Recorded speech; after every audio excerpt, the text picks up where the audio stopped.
लक्ष्मण हाके आणि नवनाथ वाघमारे यांना जालना येथील वीरा हॉस्पिटलमध्ये केलं दाखल।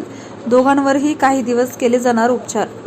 जालना शहरातल्या वीरा हॉस्पिटलमध्ये दोघांवर उपचार सुरू।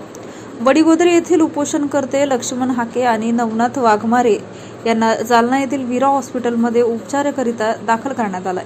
ओबीसी आरक्षण बचावाच्या मागणीसाठी हाके आणि वाघमारे हे उपोषणाला बसले होते। मागच्या 10 दिवस त्यांनी आमरण उपोषण केलं। राज्य सरकारच्या शिष्टमंडळाने दिलेल्या आश्वासनानंतर हाके आणि नवनाथ वाघमारे यांनी आपलं उपोषण स्थगित केलंय। मात्र त्यांना आता काही दिवस उपचाराची आवश्यकता असल्यानं त्यांना शहरातील वीरा मेडिसिटी या हॉस्पिटलमध्ये दाखल करण्यात आलं असून काही दिवस त्यांच्यावर उपचार केले जाणार आहेत।